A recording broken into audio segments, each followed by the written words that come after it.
गुरु प्यारी साध संगत जी, रसना पवित्र करो, फतेह बुलाओ। वाहिगुरु जी का खालसा, वाहिगुरु जी की फतेह। तो सुखमनी साहब जी की बाणी जो है उसकी व्याख्या जो है गुरु ग्रंथ साहब जी बाणी किवें करदी है, असीं उसनूं समझना। बाणी दे अर्थ असीं बाणी द्वारा ही समझने आ भी की बनदे आ। जिवें मैं पहला दस्सिया, अपनी विचारधारा असीं नहीं दसनी है, असीं सिर्फ गुरु साहब की विचारधारा जो है उसे की गल करांगे। जरूरी भी है, क्योंकि अज तक बहुता ये होया बई अपनी विचारधारा हावी रही है, इस करके गुरु की विचारधारा पिछे पै गई। तो सुखमनी साहब जी की बाणी जिहड़ी है ਇਹਦੇ ਲਈ जो थानका असीं पहला बेसिक गल्लां ਜਿਹੜੀਆਂ ਉਹ समझ लईआं काफ़ी। ते हुण जो है बाणी आरंभ करदे हां। एक ओंकार सतगुर प्रसाद। तो पहला एक बोलिया करिए, असीं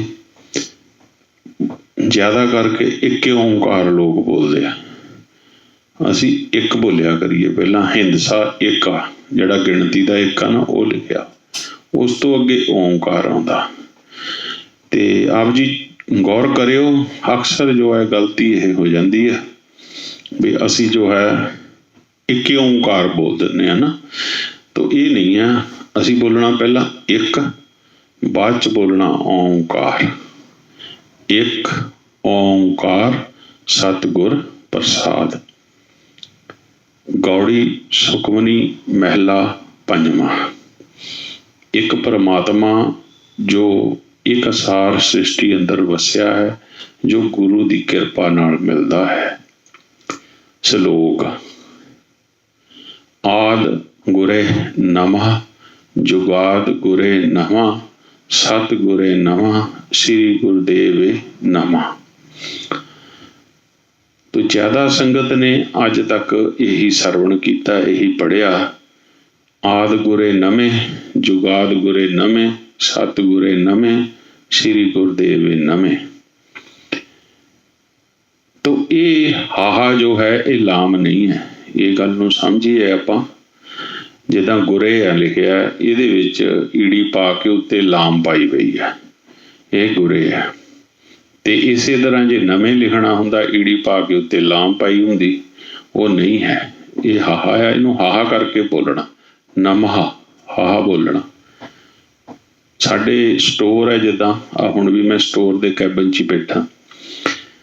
स्टोर दे विच अक्सर जिहड़े सी ना डब्बे इधर उधर बच्चे खिलार दिंदे सी। ते एक दिन मेरी बेटी ने अपने वालों एक पोस्टर बना के लिख के लाया भी जिहड़ा डब्बा भी जिसने जिथों चुकना उसनों अपनी जगह ते रखो। उसने जिहड़ा जगह लफ्ज लिखिया ना जी, वो उसने जज्जा गग्गा ते हाहा लिखिया।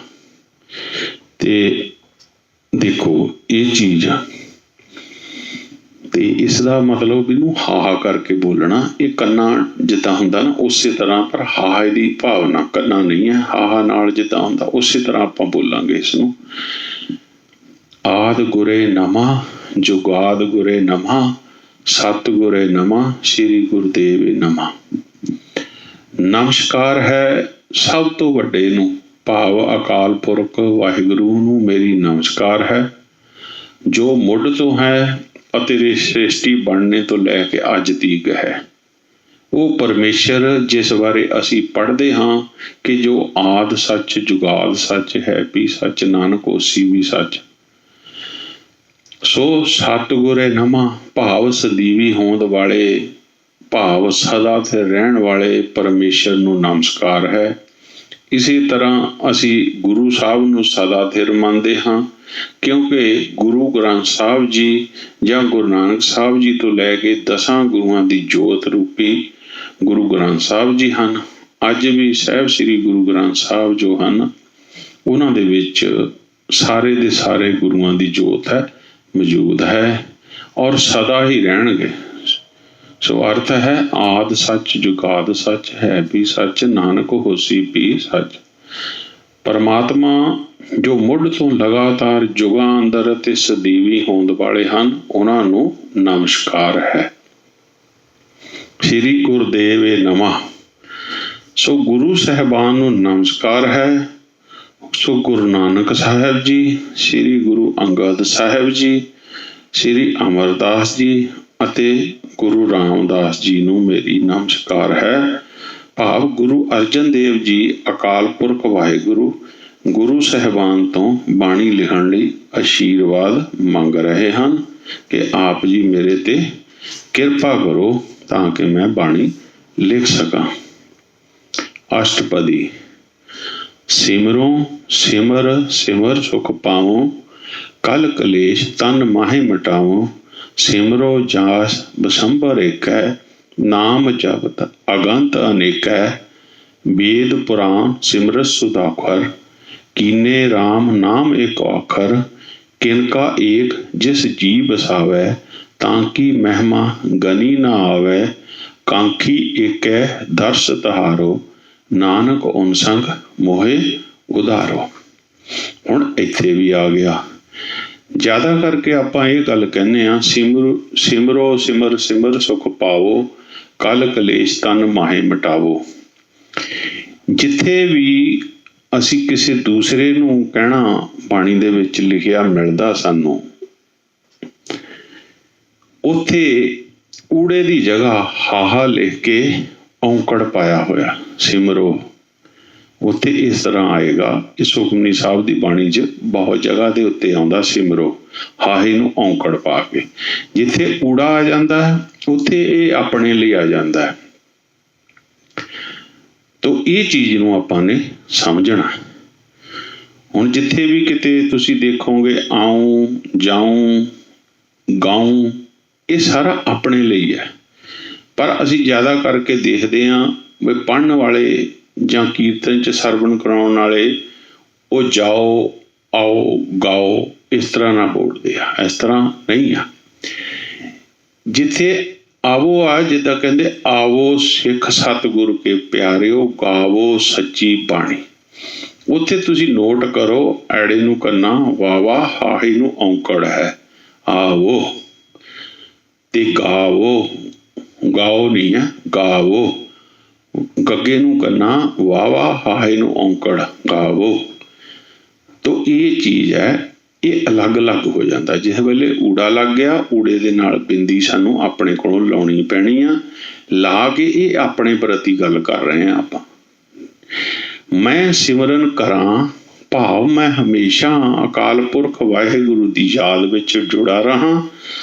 हमेशा प्रभु दे नियम अनुसारी जीवन बतीत करां। मेरे हिरदे अंदर नाम रूपी समत, नाम रूपी गुण ग्रहण करां ਅਤੇ आत्मक सुखां ਦੀ प्राप्ति करा। इस तरह मैं अपने कलेश ते आत्मक दुख मिटा लवां। असी जदों भी सुखां जां दुखां ਦੀ गल करदे हां, वो साडे ਲਈ सब संसारक हुंदा है। पर इत्थे गल आत्मक सुख ਅਤੇ आत्मक दुख ਦੀ हो रही है। बेशक इंसान गरीब है, बीमार है, घर अंदर कला कलेश है, जुल्म का शिकार है, पर मन नाम रूपी सिमरन नाल जुड़िया, इसलिए आत्मक सुख है। पर असी इस तरह नहीं समझते। साडे लिए संसारी सुख ही सुख है। आत्मक तौर ते बेशक कंगाल होइए, पर संसारक अमीरी नूं ही सुख समझते हाँ। अते इस बाणी नूं भी आत्मक सुखां दी प्राप्ति लई नहीं पढ़ते, बल्कि संसारक सुखां लई ही पढ़ते हाँ। इसे लिए आत्मक गिरावट आई हुई है। इस जगत पालक जास बसंबर एक परमात्मा का नाम अनेकां अते अणगणत जीव जपते हैं। सिमरों जास बसंबर एके, नाम जपत अगंत अनेके। कि मैं उस परमात्मा नूं वाहिगुरू नूं जपदा भी जिस दा नाम अनेकां दे अणगिणत जीव जपदे हन। मैं भी उस नूं सिमरां। ਭਰਮ ਬਣ ਗਿਆ ਕਿ ਅਸੀਂ ਤਾਂ ਮਨੁੱਖ ਹਾਂ, ਸਾਨੂੰ ਸਾਡੇ ਧਾਰਮਿਕ ਰਹਿਬਰਾਂ ਨੇ ਪਰਮੇਸ਼ਰ ਦੇ ਨਾਮ ਦੱਸੇ ਹਨ ਜਿਸ ਨੂੰ ਅਸੀਂ ਜਪ ਰਹੇ ਹਾਂ, ਜਾਂ ਅੱਜ ਕੱਲ੍ਹ ਅਸੀਂ ਸੰਤਾਂ ਮਹਾਂਪੁਰਖਾਂ ਪਾਸੋਂ ਨਾਮ ਲੈ ਕੇ ਆਉਂਦੇ ਹਾਂ ਤੇ ਜਪਦੇ ਹਾਂ। ਪਰ ਜਾਨਵਰ ਕਿਸ ਸੰਤ ਜੀ ਪਾਸੋਂ ਨਾਮ ਲੈ ਕੇ ਜਪਦੇ ਹਨ? ਸੋ ਭਾਵ ਅਰਥ ਕੀ ਹੈ, ਸਮਝ ਲਈਏ। ਜੋ ਬੋਲਤ ਹੈ ਮ੍ਰਿਗ ਮੀਨ ਪਖੇਰੂ, ਸੋ ਬਿਨ ਹਰ ਜਾਪਤ ਹੈ ਨਹੀਂ ਹੋਰ। ਸਭੇ ਘਟ ਰਾਮ ਬੋਲੇ, ਰਾਮਾ ਬੋਲੇ, ਰਾਮ ਬਿਨਾ ਕੋ ਬੋਲੇ ਰਹਿ। ਸੋ ਅਰਥ ਹੈ ਕਿ ਇਹ ਸਾਰੇ ਵਾਹਿਗੁਰੂ ਦੇ ਹੁਕਮ ਅੰਦਰ ਰਹਿੰਦੇ ਹਨ। ਹਰ ਇੱਕ ਜੀਵ ਨੂੰ ਨਿਯਮ ਦਿੱਤੇ ਹਨ, ਕੀ ਖਾਣਾ ਹੈ, ਕਿਸ ਤਰ੍ਹਾਂ ਰਹਿਣਾ ਹੈ। ਜਾਨਵਰ ਅਤੇ ਸ੍ਰਿਸ਼ਟੀ ਦੀ ਹਰ ਚੀਜ਼ ਨਿਯਮ ਪਾਲ ਰਹੀ ਹੈ। ਚੰਦ, ਸੂਰਜ, ਧਰਤੀ, ਅਗਨੀ, ਆਕਾਸ਼, ਪਤਾਲ ਸਾਰੇ ਇਸ ਤਰ੍ਹਾਂ ਨਾਲ ਸਾਰੀ ਬਨਸਪਤੀ ਤੱਕ ਵੀ ਨਾਮ ਸਿਮਰਨ ਕਰ ਰਹੇ ਹਨ। ਜਲ ਥਲ ਮਾਹੇ ਆਪੇ ਆਪ, ਆਪੇ ਜਾਪੋ ਆਪਣਾ ਜਾਪ। ਹਰ ਕੇ ਭਜਨ ਕੌਣ ਕੌਣ ਤਾਰੇ, ਖੱਗ ਤਨ, ਮੀਨ ਤਨ, ਮ੍ਰਿਗ ਤਨ, ਬਾਹੂ ਤਨ, ਸਾਧੂ ਸੰਗ ਉਧਾਰੇ। ਖੱਗ ਤਨ ਪੰਛੀ, ਮੀਨ ਤਨ ਮੱਛੀਆਂ, ਮ੍ਰਿਗ ਤਨ ਹਿਰਨ, ਬਾਹੂ ਤਨ ਸੂਰ। ਗੁਰੂ ਦੀ ਸੰਗਤ ਦੁਆਰਾ ਪਸ਼ੂਆਂ ਵਰਗੇ ਸੁਭਾਅ ਵਾਲੇ ਮਨੁੱਖ ਸਾਧ ਬਣ ਗਏ। ਸਭ ਸ੍ਰਿਸ਼ਟ ਸੇਵੇ ਦਿਨ ਰਾਤ ਜੀਓ, ਦੇ ਕੰਨ ਸੁਣੋ ਅਰਦਾਸ ਜੀਓ। ਠੋਕ ਬਜਾਏ ਸਭ ਥੇਰੀਆ, ਤੁਸ ਆਪੇ ਲੈਨ ਛੁਡਾਏ ਜੀਓ। ਵੇਦ ਪ੍ਰਾਂ ਸਿਮਰਤ ਸੁਦਾਖਰ, ਕੀਨੇ ਰਾਮ ਨਾਮ ਇੱਕ ਔਖਰ। ਸੰਸਾਰ ਅੰਦਰ ਕੁਝ ਵੀ ਪਰਮੇਸ਼ਰ ਦੇ ਹੁਕਮ ਤੋਂ ਬਗੈਰ ਨਹੀਂ ਹੋ ਰਿਹਾ। ਇਸ ਲਈ ਜੋ ਵੀ ਧਾਰਮਿਕ ਗ੍ਰੰਥ ਹਨ ਉਹ ਸਾਰੇ ਹੀ ਵੀ ਪਰਮੇਸ਼ਰ ਦੇ ਹੁਕਮ ਅੰਦਰ ਹੀ ਸੰਸਾਰ ਅੰਦਰ ਰਚੇ ਗਏ ਹਨ। ਜ਼ਿਆਦਾ ਵਿਦਵਾਨਾਂ ਨੇ ਅਰਥ ਕੀਤੇ ਹਨ ਕਿ ਇਹਨਾਂ ਧਾਰਮਿਕ ਗ੍ਰੰਥਾਂ ਅੰਦਰ ਇੱਕ ਪਰਮੇਸ਼ਰ ਦੀ ਗੱਲ ਹੈ, ਪਰ ਅਸੀਂ ਬਾਣੀ ਅੰਦਰ ਬਹੁਤ ਜਗ੍ਹਾ ਇਸ ਦੇ ਉਲਟ ਵਿਚਾਰ ਦੇਖਦੇ ਹਾਂ। वेद देव सिमरत और शास्त्र, इन पढ़िया मुक्त न होई। एक अखर जो गुरमुख जापै, तिसकी निर्मल सोई।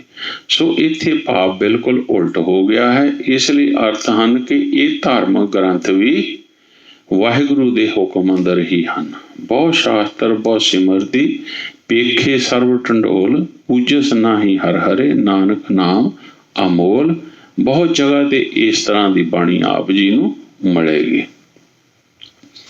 किनका एक जिस जी बसावै, ताकि महिमा गनी ना आवे। जिस मनुख ने मन विच अकाल पुरख अपना नाम दा एक आप दी दशा दिंदा है, उस दी वडियाई बयान नहीं कीती जा सकती। किनका एक जिस जी बसावै, ताकि महिमा गनी ना आवे।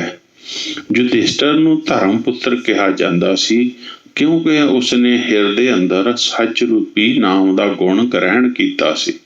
सिर्फ एक किणका जिस बारे मशहूर सी कि युधिष्ठिर झूठ नहीं बोलता।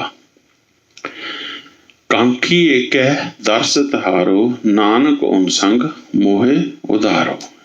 हे प्रभु, जो मनुख तेरे दर्शन दे चाहवान हन, उन्हां दी संगत विच रख के मैनू नानक नूं संसार सागर विचों डुब्बण तो बचा लो। सुखमनी सुख अमृत प्रभ नाम, भगत जना के मन विश्राम रहाओ। सुखां दी मणि भाव सब तो उत्तम सुख देण वाला ਅਤੇ ਅਮਰ ਕਰਨ ਵਾਲਾ ਪਰਮਾਤਮਾ ਦਾ ਨਾਮ ਹੈ। ਭਾਵ ਨਾਮ ਰੂਪੀ ਸੱਚ ਨਾਲ ਜੁੜੇ ਇਨਸਾਨ ਦੀ ਆਤਮਿਕ ਮੌਤ ਨਹੀਂ ਹੁੰਦੀ ਤੇ ਉਹ ਆਤਮਿਕ ਸੁਖ ਪ੍ਰਾਪਤ ਕਰਦਾ ਹੈ। ਅਸੀਂ ਪਹਿਲਾਂ ਵੀ ਸਮਝੇ ਸੀ ਕਿ ਇੱਕ ਵਾਰ ਦੁਬਾਰਾ ਸਮਝ ਲਈਏ। ਮੀਰ ਮਨੂ ਦੀ ਜੇਲ੍ਹ ਹੈ, ਉਸ ਜੇਲ੍ਹ ਅੰਦਰ ਸਿੰਘਣੀਆਂ ਬੰਦ ਹਨ, जिन्हां दे पासों सवा सवा मण दाणे पसाए जाते हैं। ਇੱਕ ਪਿਆਲਾ ਪਾਣੀ ਅਤੇ ਅੱਧੀ ਰੋਟੀ ਖਾਣ ਨੂੰ ਦਿੱਤੀ ਜਾਂਦੀ, ਚੱਪਾ ਰੋਟੀ। ਸਿੰਘਣੀਆਂ ਰਾਤ ਨੂੰ ਰਹਿਰਾਸ ਸਾਹਿਬ ਦੇ ਪਾਠ ਕਰਨ ਉਪਰੰਤ ਅਰਦਾਸ ਕਰਦੀਆਂ ਹਨ ਕਿ ਦਿਨ ਆਪ ਜੀ ਦੇ ਭਾਣੇ ਅੰਦਰ ਸੁੱਖਾਂ ਦਾ ਬਤੀਤ ਹੋਇਆ, ਰਾਤ ਆਈ ਹੈ ਆਪਣੇ ਭਾਣੇ ਅੰਦਰ ਸੁੱਖਾਂ ਦੀ ਬਤੀਤ ਕਰਨੀ। ਦੁਨਿਆਵੀ ਤੌਰ ਤੇ ਦੇਖਿਆ ਜਾਵੇ ਤਾਂ ਬੇਹੱਦ ਦੁੱਖ ਵਿੱਚ ਹਨ। ਪਤੀ ਸ਼ਹੀਦ ਕਰ ਦਿੱਤੇ ਗਏ ਹਨ ਅਤੇ ਸਿੰਘਣੀਆਂ ਦਾ ਸਿਦਕ ਪਰਖਣ ਲਈ ਬੱਚਿਆਂ ਨੂੰ ਵੀ ਸ਼ਹੀਦ ਕੀਤਾ ਗਿਆ। ਬੱਚਿਆਂ ਦੇ ਟੋਟੇ ਕਰਕੇ ਗਲਾਂ ਵਿੱਚ ਹਾਰ ਪਾਏ ਗਏ, ਨੇਜਿਆਂ ਤੇ ਟੰਗੇ ਗਏ, ਪਰ ਸਿਦਕੀ ਸਿੰਘਣੀਆਂ ਨੇ ਆਪਣਾ ਸਿਦਕ ਨਹੀਂ ਛੱਡਿਆ ਅਤੇ ਸ਼ਾਮ ਨੂੰ ਅਰਦਾਸ ਫਿਰ ਉਹੀ ਕਰਨੀ ਕਿ ਦਿਨ ਆਪ ਜੀ ਦੇ ਭਾਣੇ ਅੰਦਰ ਸੁੱਖਾਂ ਦਾ ਬਤੀਤ ਹੋਇਆ। ਸੋ ਐਸਾ ਹੈ ਪਰਮੇਸ਼ਰ ਦਾ ਨਾਮ, ਜਿਸ ਦੇ ਹਿਰਦੇ ਅੰਦਰ ਪਰਮੇਸ਼ਰ ਦਾ ਪਿਆਰ, ਪਰਮੇਸ਼ਰ ਦੀ ਯਾਦ, ਉਸ ਦਾ ਹੁਕਮ ਸਮਾ ਗਿਆ, ਉਹ ਦੁਨਿਆਵੀ ਦੁੱਖਾਂ ਤੋਂ ਪਰੇ ਚਲਾ ਗਿਆ। ਇਹ ਹੀ ਸਹੀ ਮਾਇਨਿਆਂ ਵਿੱਚ ਨਾਮ ਸਿਮਰਨ ਹੈ, ਜਿਸ ਦਾ ਟਿਕਾਣਾ ਭਗਤਾਂ ਦੇ ਹਿਰਦੇ ਅੰਦਰ ਹੁੰਦਾ ਹੈ, ਮਨ ਵਿੱਚ ਹੁੰਦਾ ਹੈ। ਇਸੇ ਤਰ੍ਹਾਂ ਅਸੀਂ ਸਮਝਿਆ ਸੀ ਕਿ ਨੌ ਨਿਧ ਅੰਮ੍ਰਿਤ ਪ੍ਰਭ ਕਾ ਨਾਮ ਦੇਹੀ ਮੈਂ ਇਸਕਾ ਵਿਸਰਾਮ। ਸੋ ਸਭ ਤੋਂ ਅਮੁੱਲ ਨਾਮ ਹੈ, ਜਿਸ ਦਾ ਟਿਕਾਣਾ ਸਰੀਰ ਅੰਦਰ ਭਾਵ ਹਿਰਦੇ ਅੰਦਰ ਹੁੰਦਾ ਹੈ। ਸੋ ਅਸੀਂ ਬਾਣੀ ਦੇ ਅਰਥ ਸਮਝਣ ਤੋਂ ਪਹਿਲਾਂ ਨਾਮ ਸਿਮਰਨ ਬਾਰੇ ਸਮਝਿਆ ਸੀ। ਸੰਗਤ ਦੇ ਹੁਕਮ ਮੁਤਾਬਕ ਦੁਬਾਰਾ ਹੋਰ ਚੰਗੀ ਤਰ੍ਹਾਂ ਗੁਰੂ ਸਾਹਿਬ ਜੀ ਪਾਸੋਂ ਸਿਮਰਨ ਬਾਰੇ ਸਮਝਦੇ ਹਾਂ। ਸਾਚ ਨਾਮ ਮੇਰਾ ਮਨ ਲਾਗਾ, ਲੋਗਨ ਸਿਉ ਮੇਰਾ ਠਾਠਾ ਬਾਗਾ, ਬਾਹਰ ਸੂਤ ਸਗਲ ਸਿਉ ਮੌਲਾ, ਅਲਿਪਤ ਰਹਿਓ ਜੈਸੇ ਜਲ में कौला, मुख की बात सगल स्यों करता, जी संग प्रभु अपना तरता, रहाओ दी सावत है बहुत पीगला, सगल चरण की ए मन गला। भी मेरा मन सच नाल जुड़िया है, रब नाल जुड़िया, परमात्मा नाल जुड़िया। साच नाम मेरा मन लागा, लोगन स्यों मेरा ठाठा बागा। ਠਾਠਾ ਬਾਗਾ ਕੀ ਜਿਵੇਂ ਫਾਰਮੈਲਿਟੀ ਆਪਾਂ ਕਹਿ ਦਿੰਦੇ ਹਾਂ। ਬਾਹਰ ਸੂਤ ਸਗਲ ਸਿਉ ਮੌਲਾ, ਲਿਪਤ ਰਿਓ ਜੈਸੇ ਜਲ ਮੈਂ ਕੌਲਾ, ਜਿਵੇਂ ਜਲ ਦੇ ਵਿੱਚ ਕਮਲ ਫੁੱਲ ਹੁੰਦਾ ਨਾ, ਉਹ ਆ। ਮੁਖ ਕੀ ਬਾਤ ਸਗਲ ਸਿਉ ਕਰਤਾ, ਜੀ ਸੰਗ ਪ੍ਰਭੂ ਆਪਣਾ ਤਰਤਾ। ਦੇਖੋ ਕਿੰਨਾ ਸਪਸ਼ਟ ਹੈ ਇਹਦੇ ਵਿੱਚ ਸਾਰੀ ਗੱਲ, ਬਹੁਤਾ ਇਹਨੂੰ ਖੋਲਣ ਦੀ ਵੀ ਨਹੀਂ ਲੋੜ, ਆਮ ਸਮਝ ਆਉਂਦੀ ਪਈ ਗੱਲ। ਮਨ ਹਰ ਤਰਫ ਨਾ ਜਿਪਈ, ਜੇ ਬਹੁਤਾ ਕਾਲੇ, ਤਰਫ ਜਿਣੇ ਸਭ ਭਾਉ ਦੇ, ਜਨ ਨਾਨਕ ਸ਼ਬਦ ਵਿਚਾਰੇ। ਇਹ ਚੀਜ਼ਾਂ ਆਪ ਜੀ ਜੋ ਹੈ ਡਿਟੇਲ ਦੇ ਵਿੱਚ ਸਮਝਣ ਲਈ ਜੋ ਬਾਣੀ ਸਰਚ ਹੈ ਉਹਦੇ ਵਿੱਚ ਜਾ ਕੇ ਚੰਗੀ ਤਰ੍ਹਾਂ ਇਹਨੂੰ ਡਿਟੇਲ ਦੇ ਵਿੱਚ ਅਰਥ ਜੋ ਹੈ ਦਿੱਤੇ ਹੋਏ ਆ। ਪੂਰਾ ਸ਼ਬਦ ਪੜ੍ਹੋ, ਸਮਝੋ। शाम कहे सितंबर स्वामी, सच में आचै साच रहे, सब को सच समावै। रिग कहे रहया भरपूर, राम नाम देह मा मैसूर, ना ले प्राशत जाहे, नानक तो मोखंतर पाए। जुज में जोर छली चंद्रावल, कान कृष्ण जादम भया, पार जात गोपी ले आया, बिंद्रा बन में रंग किया, कल में वेद अथर्वण हुआ, नाव खुदाई अलो भया, नील बस्तर ले कपड़े पहरे, तुर्क प्राणी अमल किया, चारे वेद होए सचियार, पढ़े गुणे तिन चार विचार, भौ भगत कर नीच सताए, तो नानक मोखंतर पाए। तो ये भी अर्थ आप जी ने चंगी तरह समझण लई गुरबाणी सर्च जा के ते आसा जी दी वार दे विचों समझ सकते हैं। तो ये चीज है, नाम हमारे सगल चार, नाम हमारे निर्मल विहार। ये असी पहला भी चंगी तरह समझ लिया। जिस समय इंसान सिमरन रूपी नाम दे दायरे अंदर आउंदा है ते उस द्वारा कीता जांदा हर काम भगती हो निबड़दा है, क्योंकि हर काम परमेश्वर दे भै अंदर कीता जांदा है। ਇਹ ਇੰਨੀਆਂ ਇੰਪੋਰਟੈਂਟ ਲਾਈਨਾਂ ਮੈਂ ਇੱਕ ਵਾਰ ਫੇਰ ਸੁਣਾਉਣਾ ਆਪ ਜੀ ਨੂੰ। जिस समय इंसान सिमरन रूपी नाम दे दायरे अंदर आउंदा है ते उस द्वारा कीता जांदा हर काम भगती हो निबड़दा है, क्योंकि हर काम परमेश्वर दे भै अंदर कीता जांदा है। ਇਹ ਇੰਨੀਆਂ ਇੰਪੋਰਟੈਂਟ ਲਾਈਨਾਂ ਮੈਂ ਇੱਕ ਵਾਰ ਫੇਰ ਸੁਣਾਉਣਾ ਆਪ ਜੀ ਨੂੰ। जिस समय ਸਿਮਰਨ ਰੂਪੀ ਨਾਮ ਦੇ ਦਾਇਰੇ ਅੰਦਰ ਆਉਂਦਾ ਹੈ ਤਾਂ ਉਸ ਦੁਆਰਾ ਕੀਤਾ ਜਾਂਦਾ ਹਰ ਕੰਮ ਭਗਤੀ ਹੋ ਨਿਬੜਦਾ ਹੈ, ਕਿਉਂਕਿ ਹਰ ਕੰਮ ਪਰਮੇਸ਼ਰ ਦੇ ਭੈ ਅੰਦਰ ਕੀਤਾ ਜਾ ਰਿਹਾ ਹੈ। ਗੁਰਮੁਖ ਹੱਸੈ ਗੁਰਮੁਖ ਰੋਵੈ, ਜੇ ਗੁਰਮੁਖ ਕਰੇ ਸਾਈ ਭਗਤ ਹੋਵੈ। ਸੋ ਮਨ ਬਚ ਕਰਮ ਪ੍ਰਭ ਏਕ ਧਿਆਏ, ਸਰਬ ਭਲਾ ਸਈ ਜਨ ਪਾਏ। ਇਹ ਪਹਿਲਾਂ ਵੀ ਸਮਝ ਲਿਆ ਸੀ। ਉਠੰਦਿਆਂ ਬਹਿੰਦਿਆਂ ਸੁਤਿਆਂ ਸਦਾ ਸਦਾ ਹਰ ਨਾਮ ਧਿਆਈਐ, ਜਨ ਨਾਨਕ ਗੁਰਮੁਖ ਹਰ ਲਹੀਐ। ਊਠਤ ਬੈਠਤ ਸੋਵਤ ਧਿਆਈਐ, ਮਾਰਗ ਚਲਤ ਹਰੇ ਹਰ ਗਾਈਐ। ਜੇ ਅਖਰੀ ਅਰਥ ਲਵਾਂਗੇ ਤਾਂ ਸੁਤਿਆਂ ਕਿਵੇਂ ਧਿਆਵਾਂਗੇ, ਭਾਵ ਅਰਥ ਸਮਝੀਏ। ਸੋ ਉੱਠਦਿਆਂ ਬਹਿੰਦਿਆਂ ਸੁਤਿਆਂ ਤੇ ਜੀਵਨ ਦੇ ਰਸਤੇ ਅੰਦਰ ਸਦਾ ਹੀ ਨਾਮ ਅਨੁਸਾਰੀ ਜੀਵਨ ਬਤੀਤ ਕਰਨਾ ਹੈ।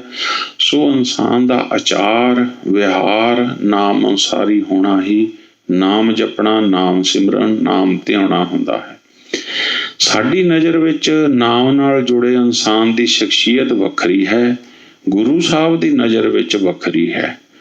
ਗੁਰੂ ਸਾਹਿਬ ਮਨ ਨੂੰ ਦੇਖ ਕੇ ਵਿਚਾਰਦੇ ਹਨ ਕਿ ਇਨਸਾਨ ਭਗਤੀ ਵਾਲਾ ਹੈ, ਪਰ ਅਸੀਂ ਪਹਿਰਾਵਾ ਵੇਖ ਕੇ ਉਸ ਦੁਆਰਾ ਕੀਤੇ ਜਾਂਦੇ ਕਰਮ ਕਾਂਡਾਂ ਦੀ ਅੰਡੰਬਰਾਂ ਨੂੰ ਦੇਖ ਕੇ ਸਮਝਦੇ ਹਾਂ ਕਿ ਇਹ ਬੜਾ ਧਰਮ ਕਰਨ ਵਾਲਾ ਹੈ। ਅੱਜ ਇਹ ਤਾਂ ਬਹੁਤ ਬੋਲ ਵਾਲਾ ਹੈ ਜੀ। ਘੋੜੇ ਹਨ ਜੀ, ਹਾਥੀ ਹਨ ਜੀ, ਕੇਸਰੀ ਦੁਪੱਟੇ, ਕੇਸਰੀ ਪੱਗਾਂ, ਹੋਰ ਕਈ ਤਰ੍ਹਾਂ ਦੀਆਂ ਲਿਫਾਫੇਬਾਜ਼ੀਆਂ ਕੀਤੀਆਂ ਜਾਂਦੀਆਂ ਹਨ, ਜਿਨ੍ਹਾਂ ਨੂੰ ਸੰਗਤਾਂ ਵੀ ਵੱਡਾ ਧਰਮ ਕਰਮ ਸਮਝਦੀਆਂ ਹਨ। ਪਰ ਗੁਰੂ ਸਾਹਿਬ ਨੂੰ ਕਿਹੜੇ ਸੰਤ ਦਿਸੇ, ਕਿਹੜੇ ਭਗਤ ਦਿਸੇ ਹਨ? ਕੀ ਉਹਨਾਂ ਨੇ ਭਗਵੇਂ ਜਾਂ ਚਿੱਟੇ ਚੋਲੇ ਪਾਏ ਹੋਏ ਹਨ? ਕੀ ਉਹ ਸਮਾਧੀਆਂ ਲਾਉਣ ਵਾਲੇ ਸਨ? ਕੀ ਉਹ ਕਿੱਲੀ ਨਾਲ ਕੇਸ ਬਣ ਕੇ ਭਗਤੀ ਕਰਨ ਵਾਲੇ ਸਨ? ਨਹੀਂ, ਗੁਰੂ ਸਾਹਿਬ ਨੂੰ ਮਿਲੇ ਹਨ ਭਾਈ ਲਾਲੋ ਜੀ। ਲਾਲੋ ਜੀ ਕੀ ਕਰਦੇ ਸੀ? ਲਾਲੋ ਜੀ ਨੂੰ ਪੁੱਛਿਆ, ਲਾਲੋ ਜੀ ਤੁਸੀਂ ਕੀ ਕਰਦੇ ਆ? ਉਹ ਕਹਿੰਦੇ ਜੀ ਮੈਂ ਤਾਂ ਕਿੱਲੇ ਘੜਦਾ, ਮੇਰਾ ਖਾਨਦਾਨੀ ਕੰਮ ਹੈ ਕਿੱਲੇ ਘੜਨਾ। ਮੇਰੇ ਬਜ਼ੁਰਗ ਇਹ ਕੰਮ ਕਰਦੇ ਸਨ, ਮੇਰੇ ਬੱਚੇ ਵੀ ਇਹੀ ਕੰਮ ਕਰਨਗੇ। ਗੁਰੂ ਸਾਹਿਬ ਪੁੱਛਣ ਲੱਗੇ ਕੀ ਕਦੇ ਮਨ ਵੀ ਘੜਿਆ? ਜਵਾਬ ਮਿਲਿਆ ਜੀ ਕਿੱਲੇ ਘੜਨੇ ਜਾਣਦਾ ਹਾਂ, ਮਨ ਕਿਵੇਂ ਘੜਨਾ ਮੈਂ ਨਹੀਂ ਜਾਣਦਾ। ਇਹ ਗੁਰੂ ਜੀ ਤੁਸੀਂ ਮੈਨੂੰ ਸਮਝਾ ਦਿਓ ਕਿ ਮਨ ਕਿਵੇਂ ਘੜੀਦਾ। ਗੁਰੂ ਸਾਹਿਬ ਨੇ ਫਿਰ ਮਨ ਕਿਸ ਤਰ੍ਹਾਂ ਨਾਮ ਦੇ ਗੁਣਾਂ ਨੂੰ ਅਪਣਾ ਕੇ ਘੜਨਾ ਸਿਖਾਇਆ। ਇਸੇ ਤਰ੍ਹਾਂ ਰਵਿਦਾਸ ਜੀ ਕਿਰਤੀ ਹਨ, ਕੋਈ ਤਪਸਵੀ ਨਹੀਂ ਹਨ। ਭਗਤ ਕਬੀਰ ਜੀ, ਭਗਤ ਨਾਮਦੇਵ ਜੀ, ਸਾਰੇ ਕਿਰਤੀ ਹਨ। ਅੱਜ ਸਾਰੇ ਪਾਸੇ ਵਿਹਲੜ ਸਾਧਾਂ ਦੀਆਂ ਡਾਰਾਂ ਮਿਲਣਗੀਆਂ, ਪਰ ਕਿਰਤੀ ਸਾਧ ਨੂੰ ਅਸੀਂ ਸਾਧ ਮੰਨਦੇ ਹੀ ਨਹੀਂ। ਗੁਰੂ ਵਾਲੀ ਦ੍ਰਿਸ਼ਟੀ, ਗੁਰੂ ਵਾਲਾ ਪੈਮਾਨਾ ਸਾਡੇ ਪਾਸ ਹੈ ਹੀ ਨਹੀਂ। ਇਸੇ ਲਈ ਬਾਣੀ ਅੰਦਰ ਜਿਨ੍ਹਾਂ ਗੁਰਮੁਖਾਂ ਦੀ ਸੰਗਤ ਜਾਂ ਸੰਤਾਂ ਦੀ ਸੰਗਤ ਜਾਂ ਜਨ ਦੀ ਸੰਗਤ ਦਾ ਸਿੱਖਿਆ ਲੈ ਕੇ ਪਾਠ ਉਤਾਰਾ ਕਰਨੇ ਦੀ ਗੱਲ ਆਉਂਦੀ ਹੈ, ਅਸੀਂ ਸਮਝ ਹੀ ਨਹੀਂ ਸਕੇ ਅਤੇ ਗਲਤ ਰਸਤਿਆਂ ਤੇ ਚੱਲ ਪਏ। ਕਿਉਂਕਿ ਬੁਝੇ ਦੀਵਿਆਂ ਨਾਲ ਅੱਗੇ ਦੀਵਾ ਨਹੀਂ ਜਗਦਾ ਅਤੇ ਇਹ ਪਛਾਣ ਸਾਨੂੰ ਹੈ ਨਹੀਂ ਕਿ ਜਗਦਾ ਜਾਂ ਬੁਝਿਆ ਦੀਵਾ ਕਿਹੜਾ ਹੈ। ਜਿਸ ਪਾਸੇ ਚਮਤਕਾਰ ਦੀ ਗੱਲ ਹੋਈ ਅਸੀਂ ਸਭ ਤੋਂ ਪਹਿਲਾਂ ਪਹੁੰਚਦੇ ਹਾਂ ਤਾਂ ਕਿ ਕੋਈ ਹੋਰ ਫਾਇਦਾ ਨਾ ਲੈ ਲਵੇ, ਪਰ ਹੱਥ ਪੱਲੇ ਕੁਝ ਨਹੀਂ ਆਉਂਦਾ।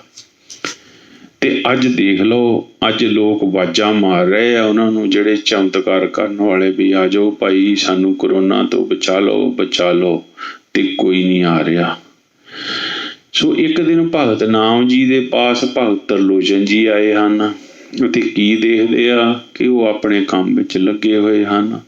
ਇਹ ਤੇ ਭਗਤ ਤਰਲੋਚਨ ਜੀ ਸਵਾਲ ਪੁੱਛਦੇ ਹਨ ਕਿ ਮਿੱਤਰ ਤੂੰ ਕੈਸਾ ਭਗਤ ਹੈ, ਤੂੰ ਤੇ ਮਾਇਆਧਾਰੀ ਹੈ। ਇੱਥੇ ਨਾਮਦੇਵ ਜੀ ਦਾ ਜਵਾਬ ਦਿੰਦੇ ਹਨ, ਮੈਂ ਆਪਣੇ ਹਿਰਦੇ ਅੰਦਰ ਨਾਮ ਵਸਾਇਆ ਅਤੇ ਹੱਥਾਂ ਨਾਲ ਕੰਮਕਾਰ ਕਰਦਾ। ਨਾਮਾ ਮਾਇਆ ਮੋਇਆ ਕਹੇ ਤਰਲੋਚਨ ਮੀਤ, ਕਾਹੇ ਛੀਪੋ ਸ਼ਾਇਲੇ ਰਾਮ ਨ ਲਾਵੋ ਚੀਤ। ਨਾਮਾ ਕਹੇ ਤਰਲੋਚਨਾ ਮੁਖ ਤੇ ਰਾਮ ਸਮਾਲ, ਹਾਥ ਪਾਉ ਕਰ ਕਾਮ ਸਭ ਚੀਤ ਨਰੰਜਨ ਨਾਲ। ਇਹ ਪਹਿਲਾਂ ਵੀ ਜ਼ਿਕਰ ਕੀਤਾ ਹੈ। ਫਿਰ ਦੂਸਰਾ ਸ਼ਬਦ ਵੀ ਨਾਮਦੇਵ ਜੀ ਦਾ ਆਨੀਲੇ ਕਾਗਦ ਕਾਟੀਲੇ ਗੁੱਡੀ ਆਕਾਸ਼ ਮੱਧੇ ਭਰਮੀਲੇ ਪੰਚ ਜਨਾ ਸਿਉ ਬਾਤ ਬਤਉਆ ਚੀਤ ਸਜੋੜੀ ਲਾਖੀਲੇ ਮਨ ਰਾਮ ਨਾਮਾ ਬੇਦੀਲੇ ਜੈਸੇ ਕਨਕ ਕਲਾ ਚਿਤ ਮੰਡੀਲੇ ਰਹਾਓ ਆਨੀਲੇ ਕੁੰਭ ਭਰਾਈਲੇ ਉਦਗ ਰਾਜ ਕੁਵਾਰ ਪੁਰੰਦਰੀਏ ਹਸਤ ਬਨੋਦ ਵਿਚਾਰ ਕਰਦੀ ਹੈ ਚੀਤ ਸੁਗਾਗਰ ਰਾਖੀਲੇ ਮੰਦਰ ਏਕ द्वार 10 जाके गौ चरावन छाड़ियले 5 कोस पर गौ चरावत चीज बसरा राखियले कहत नाम देव सुनो त्रिलोचन बालक पालन पौडियले अंतर बाहर काज बरूदी चीत सुबारक राखियले। तो ये एक बारी फिर असी चंगी तरह गल जिहड़ी है सिमरन बारे नाम बारे एक बारी फिर चंगी तरह समझ लई है क्योंकि जदों ये कथा चल रही सी संगत ने कहा सी सानू चंगी तरह होर समझाओ भी अजे तक साडी गल बनी नहीं जद कि पहला भी जिहड़ी आपां कथा सरवण कीती ओ थानका दे विच मैक्सीमम यही गल सी और वो लगभग 2 घंटे दी सी ते उस तो बाद भी ये भी है क्योंकि जिहड़े साडे संस्कार बने हुए है जिहड़ियां साडे मन च गल्लां बैठियां होईयां उन्हां नूं कढना बड़ा मुश्किल हुंदा पर बहुत ही एक मैं कहना कि संगत है जिहड़ी जग्यासू संगत उन्होंने सरवण किया दोबारा सरवण किया सवाल किया और उन्होंने बकायदा इस गल नूं समझ लिया क्योंकि बाणी समझा रही मैं तो नहीं समझा रहा बाणी सारा कुछ दस रही है उन्होंने समझ लिया समझ के और दिनों दिन संगत वधदी चलेगी अज जो है असी देखते वड्डे वड्डे गुरुद्वारे चंगे विद्वान बैठे कथा कर रहे होंदे आ ते सुनने वाले 3 या 4 मैंबर होंदे आ ते किड्डे वड्डे भाग है सतगुरु ने दिते मेरे कि 100 तो 150 मैंबर रोजाना ही अमृत वेले आ करके श्री सुखमनी साहब जी की बाणी सरवण करता है श्री जपजी साहब जी की बाणी सरवण करते रहे ते होर भी अलग अलग बाणियां दी व्याख्या नितनेम दी बाणियां दी व्याख्या ते उस तो अलावा आसा जी की वार दी 2.5 महीने व्याख्या चली नाम सिमरन की व्याख्या लगातार चली है लगातार हुक्म की व्याख्या चली है काफ़ी देर एक सबजैक्ट जिहड़ा कर्म कांडां दा हफ्ता उहदी व्याख्या चली है और सारी दी सारी गुरबाणी के आधार ते चली है। तो ये चीज़ है भी जिहड़ी संगत है जागरूक हुंदी जांदी है ज्ञान वधदा जांदा है पता लग जाता है ते एक विवेक बुद्ध पैदा हो जाती है वो पछाण मिल जाती है असली संत कौन है असली साध कौन है। मैं तो जिवें कल भी कहा सी आले दुआले नज़र मार के देख लो किहड़ा सेवा कर रहा संसार दे विच इस टाइम मुसीबत बनी हुई है किहड़ा उपराले कर रहा है ते ये देखण वालियां गल्लां हुंदियां भी टाइम दे उत्ते परख हो जाती है। बाकी जिहड़ी पछाण है वो गुणां दी है क्या गुण है क्या गल ते गुस्सा आ जाता है क्या बंदे रखे हुए आ डांगा वाले एक गरीब असहाय लोकां नूं मारन कुट्टण लई क्या है इस गल नूं असीं अपने विवेक बुद्ध नाल देखिया करिए। जिथे काम हो रहे आ बहुत ही वधिया काम हो रहे आ धन भाग है संगत दे भी उन्होंने महापुरखों के भी जिहड़े धन भाग है जिहड़े कर रहे मैं कोई वो नहीं है भी मैं खिलाफत करने वाला मैं कहना जिहड़ा बंदा कर रहा जिथे भी है परोपकार करना गुरबाणी सिखाउंदी है दुखी बंदे की सहायता करनी गुरबाणी सिखाउंदी है। गुरु नानक साहब ने भुखियां नूं लंगर छकाउण दा रास्ता सानूं दस्सिया है ते जिथे जिथे भी काम हो रहा है ते उन्हां दी वडियाई करनी बनदी है ते जिहड़े लोग सिर्फ पखंड करते हैं आप भी पखंड आप भी दिखावे करते हैं ते मौके दे उत्ते लभदे नहीं किते भी ते वो भी जिहड़ा आ उहदी भी गल है निंदिया नहीं है ये नहीं है भी संत की निंदा नानका बहुत ये नहीं है संत की निंदा नहीं है सच्चाई है जिहड़ी सच्चाई है सच्चाई है। तो जिस वेले असी किसी सही गल नूं ਗਲਤ ਕਹੀਏ ਉਹ ਨਿੰਦਿਆ, ਉੱਥੇ ਨਿੰਦਿਆ।